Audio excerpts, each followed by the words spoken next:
really impacting our business bottom line. As an $887 billion economy that employs 7.6 million people nationwide, this is something that's very important in terms of our economic prosperity. And so I'm going to introduce Brian Cole, our moderator from Cliff Bar, to you all, and just let you know that we are a little bit delayed on sound, but we do have some videos that we're really excited to share with you today. So I will turn it over to you, Brian. All right. Thanks, Lindsay. Yeah, thanks to the senators. Thanks to Protect Our Winners, the Citizens Climate Lobby, and all of you for attending. I work with Cliff Bar. Many of you are probably familiar. Any skiers or snowboarders out in the audience? Winter enthusiasts? Okay, cool. We're among our people then. Anyway, Cliff, as you probably know, is a company that's founded on values. It was born on a bike, and our business very much depends on the health of the environment and the health of the people who are playing and working to protect it. So it's an honor to be here, and I really thank you all for attending. And it's my privilege really to be here to moderate today, and we'll kick it off with the introduction of the athletes and the people that you actually came to see today. So we're going to start off with Stacy Cook, and what I'll do is I'll introduce each of the athletes, and then we're going to show a little video as well, hopefully. So Stacy's an alpine skier. She is originally from Truckee, California, and started skiing at the age of 4, and she is a 4-time Olympian. So we're going to kick it off with a. Do we have a video? All right. We're going to keep moving. We're going to pass on the video, but welcome, Stacy. Thank you. Yeah. Stacy is also a Cliff Bar athlete, so we have a bit of history as well. So, next up is Jessie Diggins. Jessie is a cross-country skier. She's been skiing since the age of 3. She hails from Afton, Minnesota, and she is a 2-time Olympian and returned from the most recent Olympics in South Korea with a gold medal to her name. So stick around long enough and you might get to see that. Next up, we have Arielle Gold. Arielle is a half-pipe snowboarder. She began skiing at a very early age and then transitioned to snowboarding a little bit later in life. She hails from Steamboat Springs. She's a 2-time Olympian and has come back in women's half-pipe this year with a bronze medal. So congratulations on that. Next up is Maddie Fanoff. Maddie competes in the sport of biathlon. She's been skiing since age 8, and she took up biathlon at the age of 15, and she comes from Old Forge, New York, and represented Team USA in South Korea in the most recent Olympics. And last but certainly not least, Mr. David Y is down there on the end. He is a half-pipe freestyle skier. He comes from Reno originally. He's been skiing since the age of 3, and he is a father of 2. So he's got a 6-year-old daughter who is a skier like him, and his son, who is only 3, curiously has taken up the sport of snowboarding. So stay tuned as the story unfolds. But David returns from the most recent Olympics as well as the previous with 2 gold medals in half-pipe free skiing. So congratulations, David, and welcome. Cool, so we'll kick it off. I've got some specific questions for each of the athletes, but by all means, want to encourage everyone to chime in, and then we're also going to encourage questions from the audience throughout as well. So really, I'd like to start with, how you've witnessed, the impacts of climate change. I mean, David, we'll start with you as a father. Father of 2 kids, how do the impacts of climate change, how do you think about them? How do they affect you, and what does that mean for you? Yeah, for me, climate change the issue started as something that seemed looming and far away and distant, and somebody wanted to do something about that. But in my lifetime as a skier, I've seen winters start later and become more volatile, and just never knowing when the season's going to start and how if the season's going to be good or not. In Nevada, in California, we had the 3 biggest drought years on record, right into the most precipitation on record, right into another drought year. So it's just such a teeter-totter for the industry. And as a father who's excited about teaching my kids to ski and snowboard, and I want them to be able to turn around and teach their kids to ski and snowboard, it's a little bit it's daunting to see that change and that shift. And something that I feel like as an athlete, I'm fortunate to be able to speak out again. Hey, it's time. It's not looming anymore. It's not something distant. It's something that we have to make a move and do something about right now. Because I do want to see future generations ski and snowboard. I think it's the greatest thing you can do in the wintertime. And that's my hope and goal. How about anyone else like to share how climate change has impacted your specific sport? Yeah, I mean, I grew up skiing with tons of snow everywhere. We'd always be we rely on natural snow. And in the most recent years, in the US and over in Europe, a majority of my races now are 100% man-made snow. And it'll just be like a ribbon of white snow, right, where you can see and the rest is just grass.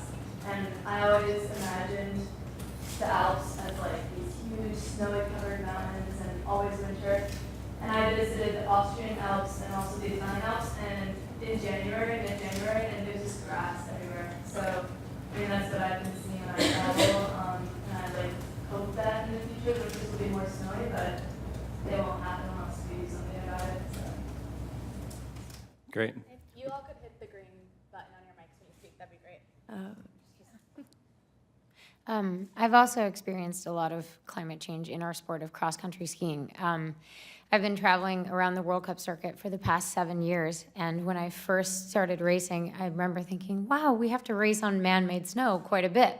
This is really different. It's icier, it's more dangerous. Courses that used to be quite safe on natural snow are now becoming really quite scary because cross-country skis don't have metal edges. We're not equipped to be skiing on ice, and suddenly we are competing on icier courses. And one of my teammates broke his leg, actually, doing that. That never should have happened. But for me, it's a little terrifying to be traveling all over the world to a new country every single weekend and seeing man-made snow everywhere we go. Last year, all but I think 2 of our races were held on man-made snow.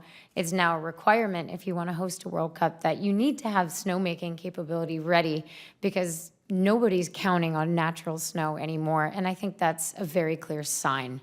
If you know, people are kind of giving up on hosting World Cups with natural snow, that's a sign that we really need to do something. And the climate change is really impacting our winters, and it's taking away a very healthy, incredibly fun, family-oriented sport that I love, that I hope that my grandchildren will have the opportunity to love someday. And I don't want that chance to be playing out in the snow taken away from them because we weren't responsible enough. Yeah, you want to add to that? Yeah, sure, go ahead. Yeah, as the matriarch of this crew, I've been on the World Cup tour for 15 years, and when I first started traveling to Europe, we would do off-season training on the glaciers. And it feels like forever, but it's been a short span of time. I've seen chairlifts disappear off the glaciers. The glaciers recede past the point that the chairlifts are usable, and that's a very, very tangible. It's very tangible to see the impact of that, because it just literally, the environment has disappeared from underneath our feet. And then also, as the senator said, there's a social impact as well. And I grew up in a sport recreating in it. I developed my passion skiing through just participation, and now the kids in the sport are in it just for competition and not for recreation, and that'll have an impact both on the economy. I think there's less of a chance they'll develop the passion that I have that will keep them coming back into the industry and tourism and skiing and snowboarding well into the future. So there's definitely a social aspect that I've seen in just my span as well. Great, thanks, Stacey. Yeah, let's talk a little bit about the conditions as it relates specifically to snow and to snowpack and the shortening of seasons, warmer temperatures. How does the snowpack and the changing snowpacks actually impact the conditions under which you're competing? I mean, Ariel, for you, building a half pipe obviously requires a considerable amount of snow, mostly man-made snow. Can you notice the difference? Talk to us a little bit about how that changes over the course of time and seasonally how you've seen it be affected. Yeah, I mean, I was fortunate enough to go not only to this past Olympics, but also the Olympics 4 years ago in Sochi. And that's actually where I initially injured this shoulder. And unfortunately, I feel like I can kind of attribute this injury to the conditions in Sochi. For our event specifically, it was around 50 to 60 degrees the day that we were competing. And leading up to that point, we really hadn't gotten the opportunity to practice very much because the conditions had been so warm. When we would ride the half pipe, it would fall apart within people taking 3 runs, maybe 15 minutes of people riding the half pipe. So that was pretty unfortunate to deal with because it was my first Olympics. So selfishly, I went there with the dream of, having this incredible experience, maybe coming home with some hardware, riding one of the best half pipes of my life. And it actually ended up probably being one of the worst events that I've ever had.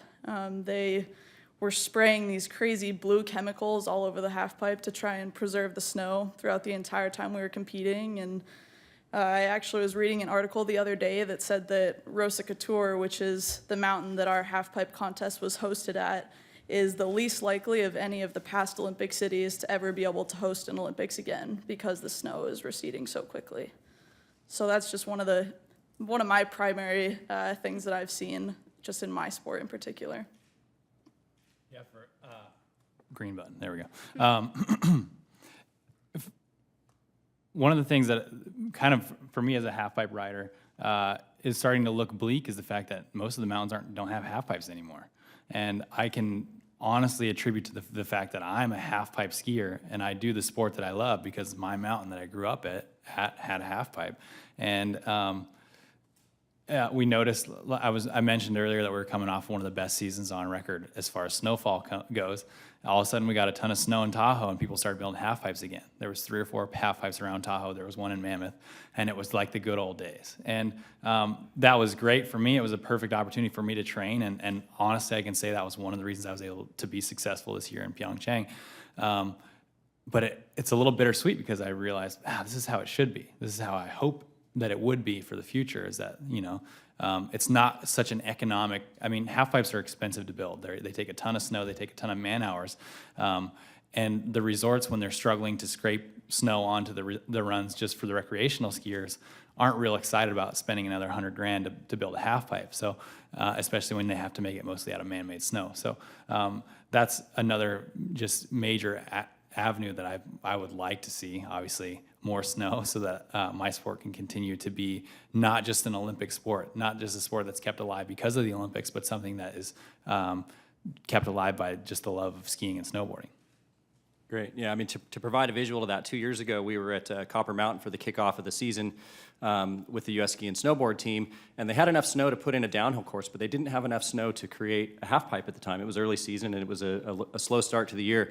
But the visual that stuck out for me was this idea that it literally takes as much snow to create a modern-day half pipe as it does to cover snow enough for it to be skied safely from top to bottom on an Olympic downhill run.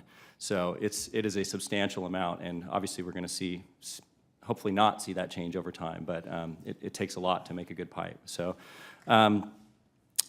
so Maddie and Jesse, let's talk about your disciplines a little bit. They typically take place at lower elevations. What sort of impacts have you seen, and how does that affect your sports in particular? Yeah, so cross-country skiing isn't necessarily up on mountains, but we sometimes have to train on the mountains because that's the only place there is snow anymore. But yeah, when we're traveling around the World Cup, we often are, hamstringed by this lack of snow. And one particular example was 2 years ago, La Clusaz, France was hosting a World Cup for us, and they had no snow, and they didn't know what to do. They didn't want to cancel. So every single villager went out to the lake and cut ice and spread chunks of ice along the course. They were like 80-year-old men with their little pickaxes from the garage, putting ice on the course to spread this man-made snow just so we could try to compete. And it was green grass in this mountain field with this ribbon of snow. It was the craziest image, and I'm never going to forget it because here's racers racing around this man-made loop that it should never have looked like that.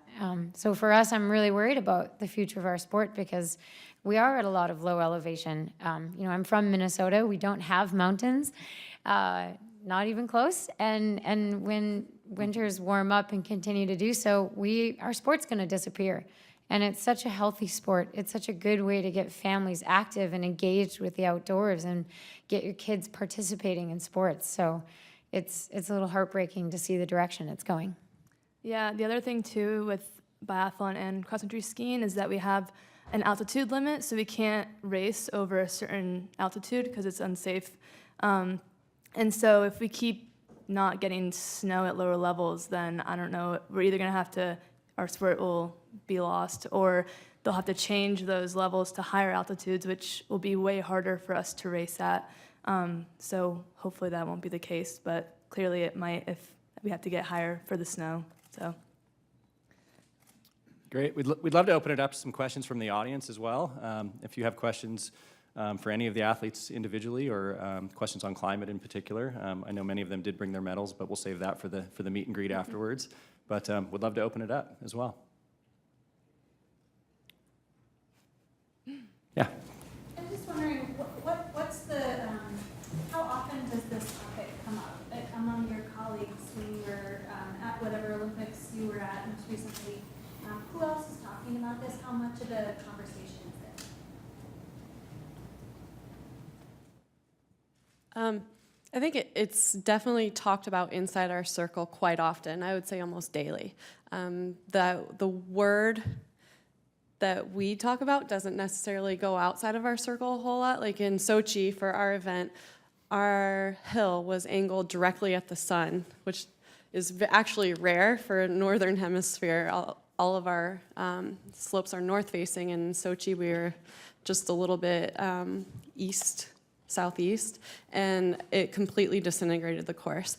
And it wasn't really talked about on TV, but what happened was it became a completely unfair race. The race kind of ended in the start order because as each racer went down the course, it disintegrated the course to the point where you couldn't keep competing. So the Olympics there in the Super G race was a start order race. It wasn't a finish race. And that's something that we keep inside. You don't want to complain. You don't want to make excuses. But it definitely was very noticeable there why the results happened the way they did. So in our circle, it's very common to talk about it daily. Yeah, same with this. I think that's the same with most of the winter sports that rely on snow. We all talk about it amongst ourselves. But I think more recently we're trying to speak out more because we realize that if we don't, then we might end up losing our sports and our careers. So. Yeah, I think where it becomes really important is when we're talking about the Olympics on the global stage. The New York Times recently published a study that showed with the current trends of warming, literally only 8 of the 21 countries that have hosted the Olympics would be able to by the end of this century, given the current trend that we're seeing now. So hugely impactful. Yeah, go ahead. So I think one you mentioned that the process snow mainly starts with chemicals. What effects do you, if any, does this process chemical snow have on the natural environment? I mean, I feel like the snow just feels so much different. I don't know if it's the same with the half pipe, but when it's not, man-made snow feels way different than natural snow, and it can affect, like, if you're, I don't know, for Nordic skiing, it just takes a lot more out of you to, like, push over it, and it can also disintegrate a lot easier, and then the chemicals usually make it icier too, so it's a lot harder to, like, stay balanced. I don't know what you guys think about the half pipe. Well, just to clarify, the chemicals aren't in the snowmaking. It's what they use to maintain snow once it's on the ground. Yeah. Yeah, it's rare that we get anything more than like a 50% natural snow half pipe anymore. But I remember the first time I rode a majority man-made snow half pipe, and it was really weird. It was uncomfortable, not very nice compared to what we were used to skiing. And now it's become sort of the norm. And when we get a majority man-made snow half pipe again, it feels really good. It's like, wow, the snow quality is so good. So yeah.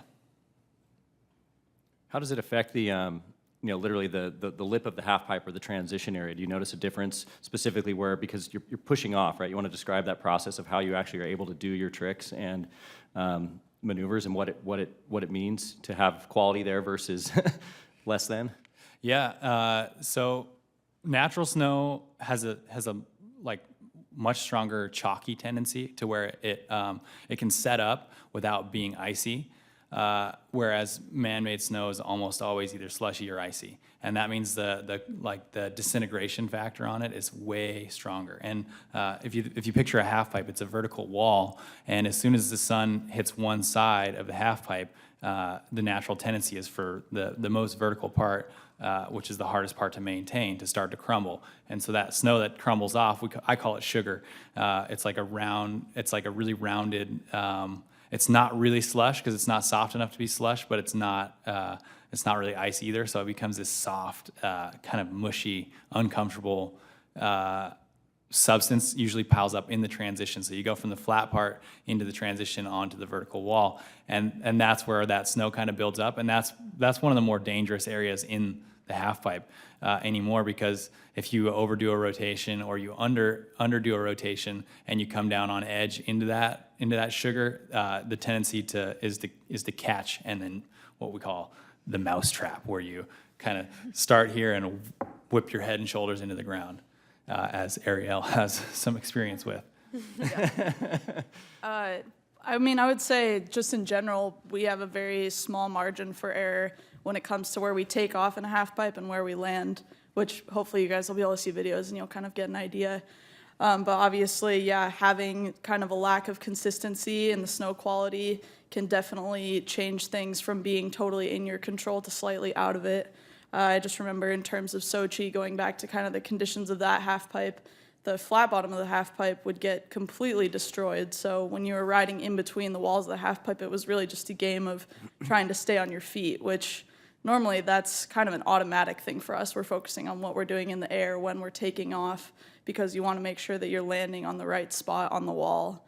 And beyond that, if you are getting that snow that's a little more inconsistent when you're taking off, if any part of the snow kind of comes off as you're taking off, it can put you in a really vulnerable position to get injured. So that's looking at it from a more selfish standpoint, I would say, but it's definitely not a risk that we would like to take. As she says, with her arm in a sling. Yeah. Yeah, go ahead.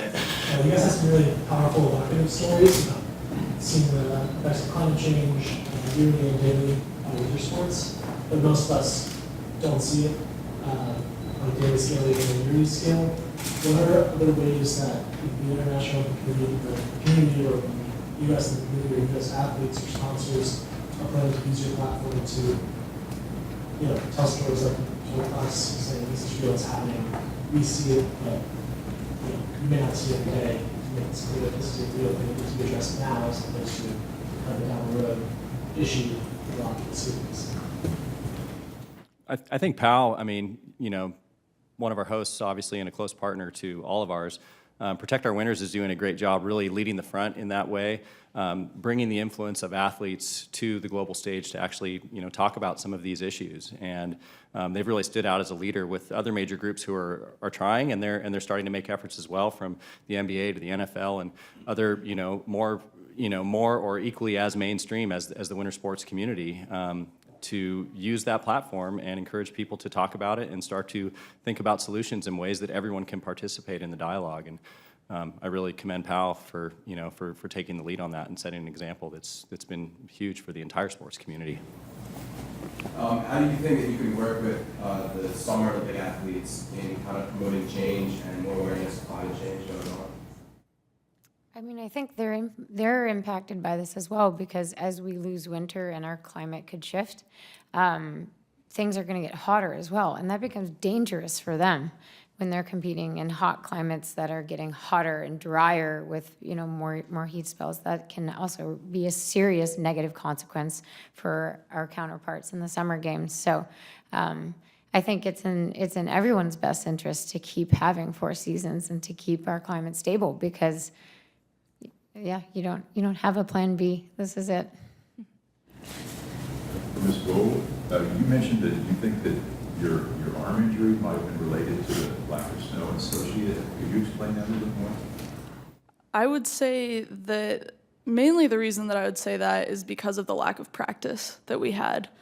Being that there were such warm temperatures, we were supposed to have either 2 or 3 days of practice, and every time we would go up to begin practicing, the half pipe would completely fall apart within 15 to 20 minutes. At most of our events, we'll usually get 2 or 3 days, 2 to 3 hours of practice each day, and just not having had that opportunity in Sochi kind of was forcing athletes to take these unnecessary risks to put down these tricks that they hadn't practiced yet on the day of the event. So for me, I was doing a trick that normally I would practice the first day in the half pipe, but hadn't done it once, and it was the day of our contest. But it was just kind of one of those cram for the test things where you know that you have to do it, especially an event like the Olympics. There's no holding back. So I unfortunately injured myself on a trick that in most half pipes I could do in my sleep. And it went back to the conditions of that flat bottom. I ended up landing the trick and riding out of it and then hitting just a ghost bump in the flat bottom that shouldn't have been there, and just it threw me straight forward onto my shoulder. So I've been chronically dislocating it since the last Olympics. The first time was in Sochi. My name is Pierre, I work for Rhode Island Member of Congress, and I just want to say, I think we've had a period of dormancy in the public imagination of what climate change is and how it's affecting people. So just to let you know, these stories are really powerful and important up here. So what we do is we try to fight denial, we try to fight this sort of, not misunderstanding what's going on with these stories. Recently we talked about the military and climate change. Stay out of sport for a second. We said Naval Air Station Key West, underwater. Coast Guard Base, New Jersey, underwater. Norfolk, home of the Atlantic Fleet, underwater. So, telling these stories is important, because when people think about climate change, they think about some kind of crazy lefty things sometimes. And the reality is it's happening to all of us. So, this is less a question, more reassurance. We're here to help amplify this message on the Hill, however we can, for whatever bill language or amendments or whatever, we're here. So, just to let you know. Yeah, we're here for that reason. This isn't the most comfortable place for us, especially. I'm an outdoorsman. I'm an introvert. I prefer the mountains. I'd rather be away from people as much as possible. So coming to the Hill is awkward for me in some sense, but it's something worth speaking out about for sure. Yeah, I'm with David. Let's take this chat to the ski hill and I'll be a lot more comfortable. But I think that we are not just noticing, but starting to really realize that us winter athletes are the first seers in this problem. We travel the world more than most people our age. We spend our time in this environment that's affected first. And so it is a cool opportunity for us to really show the world what we see without taking a stand one side or the other and just speaking very objectively. It's really a cool position that we're all realizing that we are in. Stacey, you've been to 4 Olympics. Can you speak? Do you have any insights into how you've seen conditions change, even just in the last 16 years? Yeah, I've been to 4 Olympics. I only remember 2 because of crashes. But in that span of time, we've definitely gone from, in Torino, we had a very cold, wintry condition. Vancouver, we had rain. Sochi, we had sun. In Korea, I was in therapy the whole time, so I don't remember. No, but it was freezing cold in Korea. So definitely a very, very different experience at each Olympics.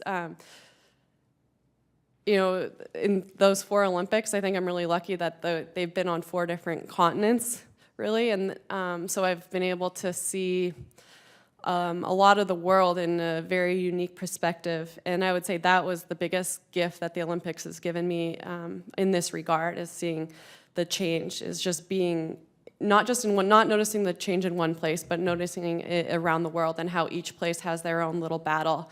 I think that the U.S.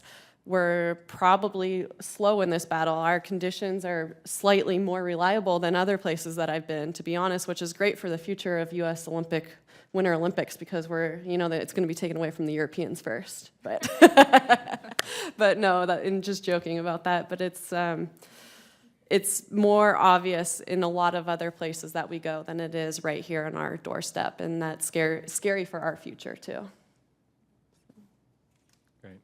We've probably got time for a couple of more questions. If anyone has more, yeah, we'll go in the back and then right here. Yeah, I just asked what your engagement kind of with the youth is on this issue, given your all's platform.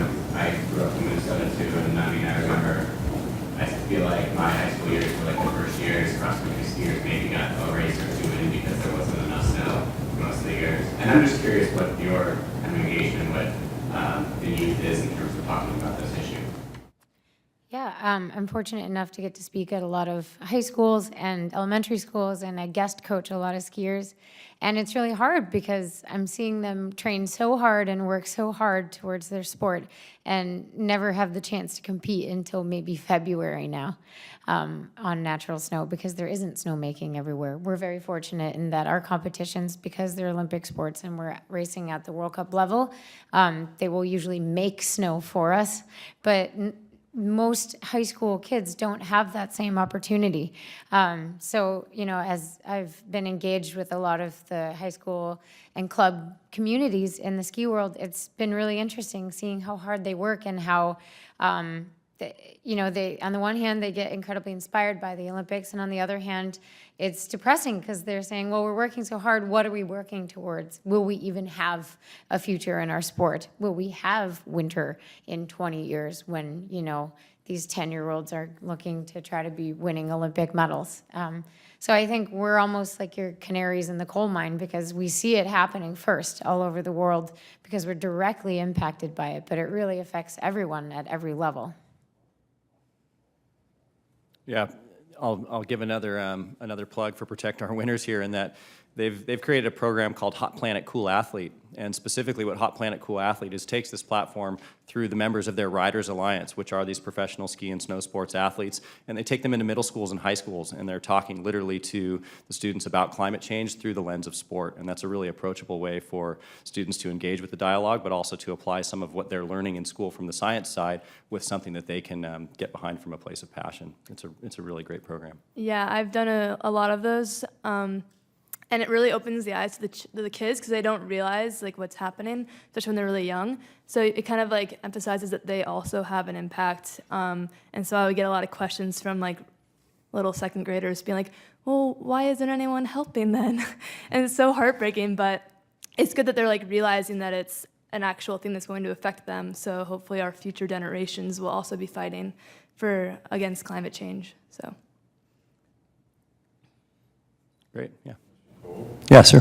During the past few months, the Trump administration's Environmental Protection Agency has eased some of the standards for air pollution, which of course would include greenhouse gas emissions. I mean, how do you feel about that? Do you feel as though the Trump administration is headed on the right path by easing those air pollution standards? Yeah, I mean, I'm not here to take a side on the engagements as it relates specifically to to the current dialogue, but certainly.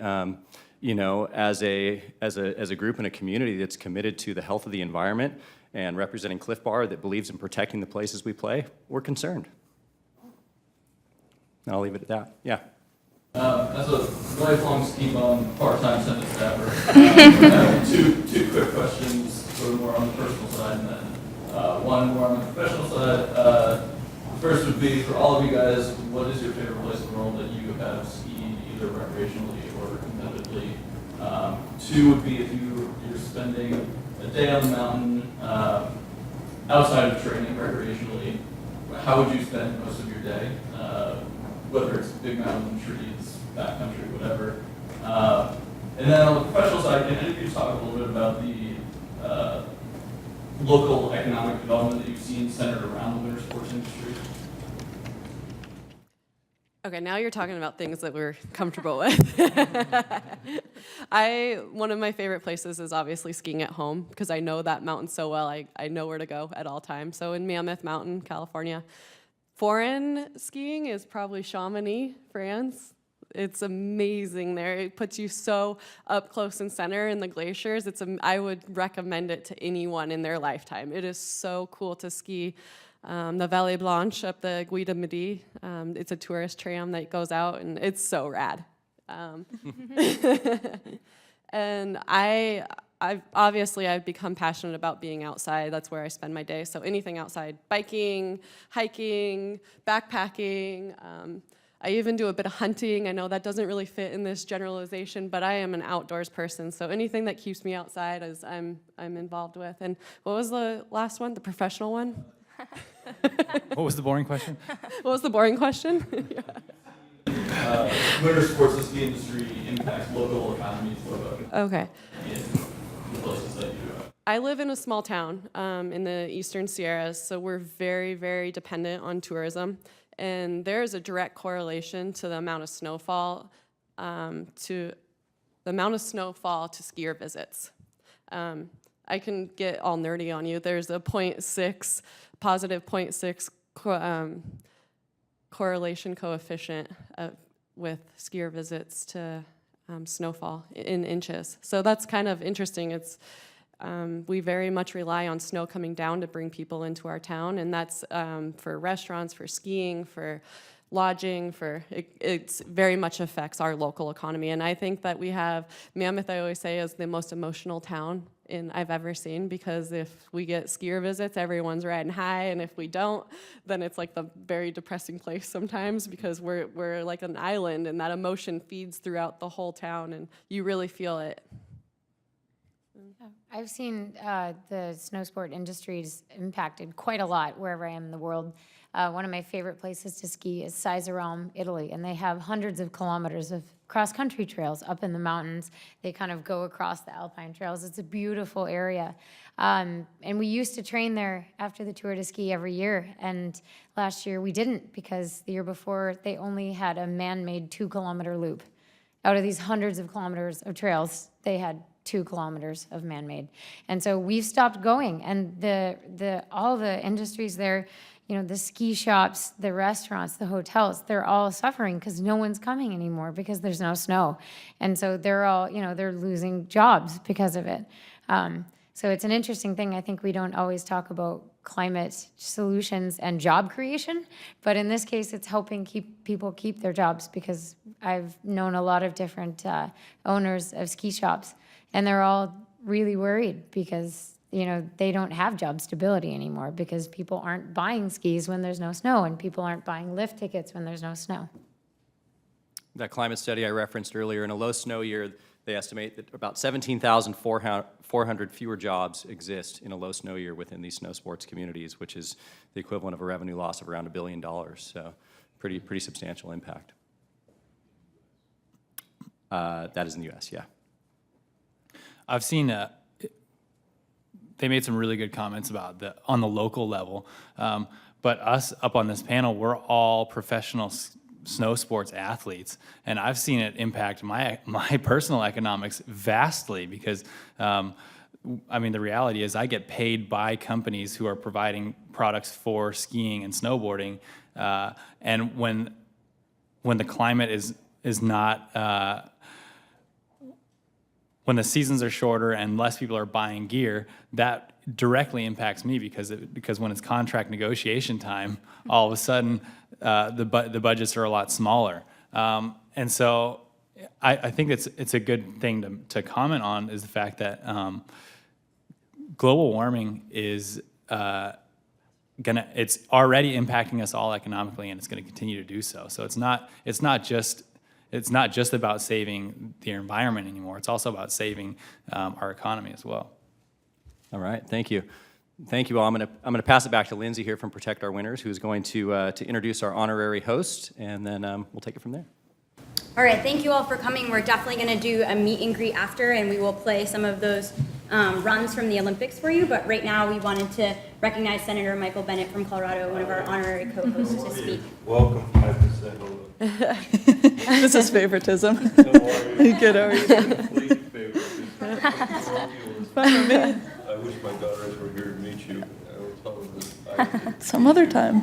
I want to say thank you to all of you. I'm not going to spend a ton of time, because I know you've got other things you want to talk about. If there are people that have questions for me, I'm happy to host this with my colleague from Maine, Susan Collins, because I think it's critical for us to build a political coalition around what is a consensus view of scientists on this planet, that climate change is real. That is a consensus view. It's more than a consensus view. But we don't have a political consensus to sustain it. And today, I just came this morning from the speech by the Prime Minister of France on the floor of the House of Representatives, who pointed out that we need to be guided by the science, that the United States shouldn't have pulled out of the Paris Climate Agreement. The world needs the United States' leadership, and I think that's true. And the way I look at it from Colorado's perspective, our economy is going to depend on our getting it right on climate. There's so many aspects of our state that are affected by climate, and what these guys do, and by the way, Protect Our Winners has been one of the greatest champions that there has been. Citizen Climate Lobby as well, bringing voices into this debate that need to be heard, because for people in my state that are Protect Our Winners folks, for example, this isn't just their avocation, it is their vocation. It is their way of life. And if we don't pay attention to climate, their way of life is threatened. The way they make a living is threatened. It's true for our farmers and ranchers in Colorado as well, who are seeing less and less water and more route. And I also believe, I am incredibly optimistic that inventing the new technology that will drive a lower carbon footprint for our energy sector will actually, in the end, produce jobs rather than take jobs away. And I think there's a lot of evidence with that with prior pieces of environmental legislation in the past, whether it's the Clean Air Act or the Clean Water Act. I mean, you folks, nobody in this room remembers when the Cuyahoga River caught on fire, all that, but I remember, and that's why we put those regulations in place under, by the way, a Republican president. You know, some of the biggest champions for thoughtful environmental regulation in the 1970s were Republicans. Richard Nixon created the EPA. Richard Nixon signed the Clean Water Act and the Clean Air Act. Ronald Reagan, of all people, was the one who said, you know, he himself was a skin cancer survivor, and he led the fight on the ozone hole. And those of you who say, I've never even heard of the ozone hole, that's because we don't have one, because of what Ronald Reagan did to protect the ozone layer. And somehow we have to get back to that. And I think the key to that, my view, is that we have to build a durable, sustainable political coalition that is as diverse as possible so that we can bring those Republicans back to the table here in Washington so we can produce a result that endures. Because climate, unlike, I mean, I guess I would say, I wish more of what we did around here did endure. It shouldn't change every 2 years because there's been an election cycle, or every 4 years because a president is newly elected. That is especially true with climate, which is the work of generations. And we need to lay down some really, really deep tracks on this. And we can't change all the time. And the only way to achieve that is with more people rather than fewer coming to solutions that make sense. I am very pessimistic about a lot in our politics right now. I am not pessimistic that we will do the right thing here. I am very optimistic that we will do the right thing here, whether we have to drag Washington along or not. Thank you all for being here today. Thank you guys for representing our great country and doing it so well. We're all proud of everything you've done. Appreciate your taking some time on this too, because I know all of you lead busy lives. And should I take some questions or should I get out of here? About 10 minutes. There we go. Sure. If you have Senator Tom Ramsey, Colorado politics. The Trump administration passed. Can I do this? Could I see if there are non-press questions first? Okay. Is that okay? And then I'm not running away from you. So Okay, that's fine. Thank you. So in terms of next steps with legislation, how much do you think that coming back to the Paris Climate Accord would influence this, and do you think that's enough?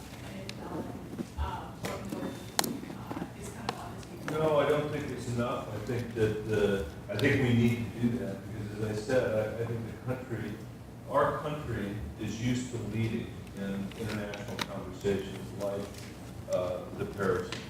And I think we have a very important set of values, small R Republican values, not big R Republican values that promote the rule of law, promote freedom, promote pluralism, diversity, and we can bring those values to a discussion around climate that I think is important. So I do think it's important for us to be part of that.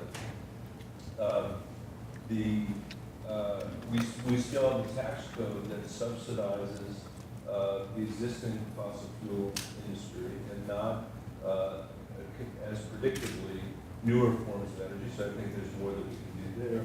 I think there's a lot more we can do on our built environment to encourage energy conservation, which is the cheapest way of all of in a sense, producing new energy. And we have actually been able to pass some bipartisan bills around that have aligned the interests of commercial tenants and the owners of buildings together so that they can invest in clean energy. 40% of our greenhouse gases are produced by our built environment.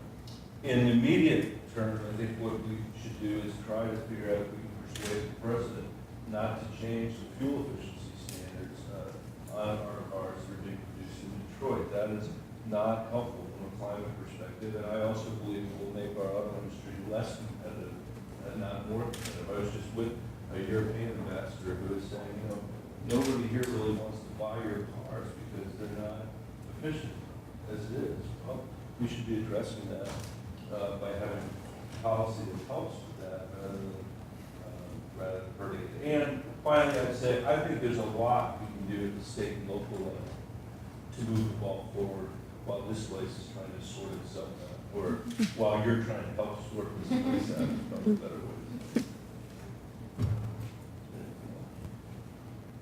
Any other thoughts? We do, like going off what you said of how using renewable sources of energy could be a cheaper way in the end, but I feel like that in the local level, that's still, the normal people that live every day have this, see this aspect of being a more expensive way, so how would we get? There's nothing like, there's nothing like making sure people are armed with the facts.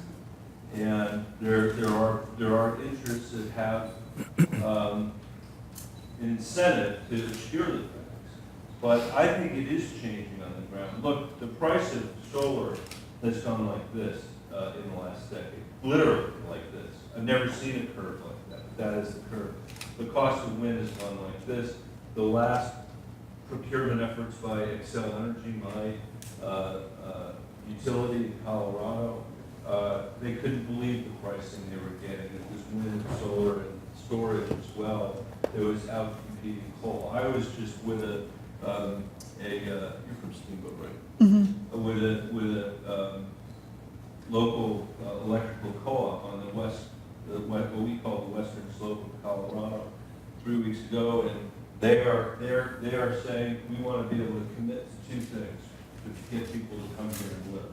One is we're going to provide the cheapest energy, and the other is we're going to have the fastest internet. And if you spend any time in rural Colorado, you know we have real challenges with the internet. So if you can actually provide that, that's a huge benefit to businesses that are looking maybe to locate someplace different. And key to their analysis is that is renewables, because they're so much cheaper. They also, there's benefit with respect to grid security and which is also important to them, and resilience, which is also important to them. But I think we just have to keep, on the one hand, we're going to keep reinventing the future, inventing the future, because that's what Americans do, and that's what our businesses will do. At the same time, people will begin to see that the cost, this isn't some Bolshevik experiment, it's actually true, and capitalists will come to understand it, they already are. I think you see it and take up all over the country. When I studied the response to the ozone crisis in the 80s, sometimes amazed when I look at the observations we're seeing with climate change with our oceans and ocean debris and things like that. How do you feel that we could reproduce the success that we had in the 80s in raising awareness and building coalition? There literally is not a day that goes by when I'm not asking myself that same question. Not just about not just about climate, but about everything that we do. And because we live in a democratic republic, that's the form of government that we have. And the founders of this country understood that they were setting something up that had never been done before, well, in the history of humankind. They had bad examples. That was basically what they had, including Rome. And they knew if you were in a republic that the nature of it would mean that you would have disagreements because there wasn't a king or a tyrant to tell you what to think. You were going to have disagreements, so they created a mechanism for us to resolve our disagreements. And also, I think, put us on a path that suggested that pluralism, diversity, is actually, of ideas, is actually a strength, not a weakness if you're in a republic. And for many years, that's how we've run the show, not perfectly, because they didn't do a great job of democratizing the republic, the founders, but only Americans after that, time and time again, worked to democratize the republic they created. And there's a natural reason for that. Ben Franklin was asked once, when he was on the steps of Constitution Hall, they said, what kind of government are you making, monarchy or a republic? And his answer was a republic if you can keep it. Because he knew that what they had written on the page was going to be part of it. It was going to be the obligation of generation after generation after generation of Americans to do it. And right now in our political system, we're simply having disputes instead of resolving disputes. It would have been easy for Ronald Reagan to say, no, that goes against my deregulatory version of what we should be doing as a country. But he was willing to look at the science, you know. He also sent people to work on climate at the UN. So did George Bush the father. So did George Bush the son.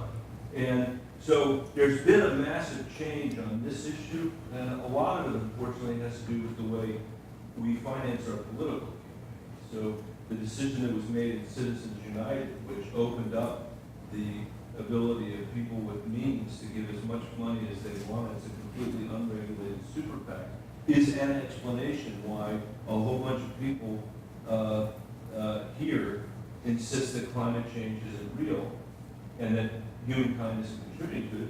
When I go home, I represent a state that's a third Republican, a third Democratic, and a third Independent.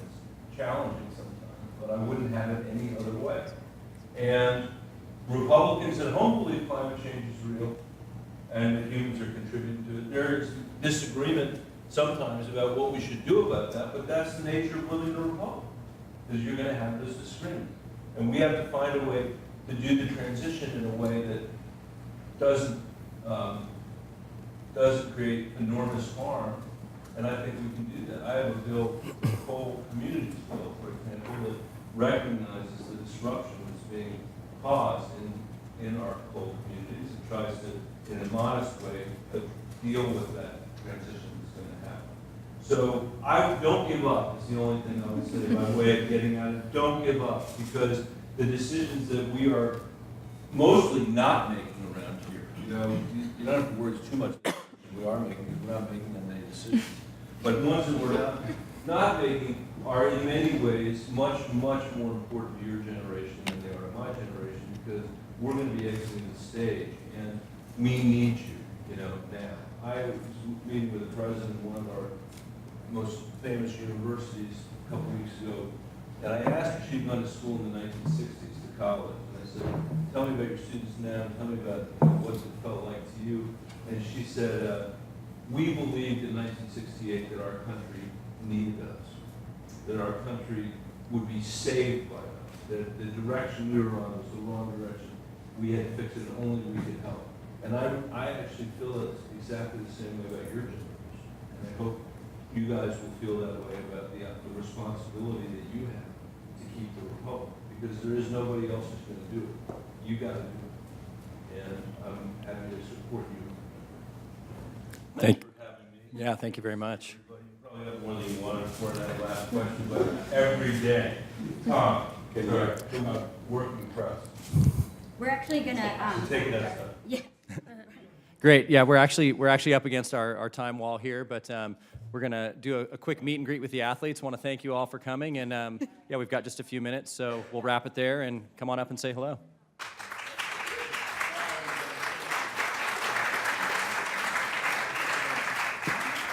Hi.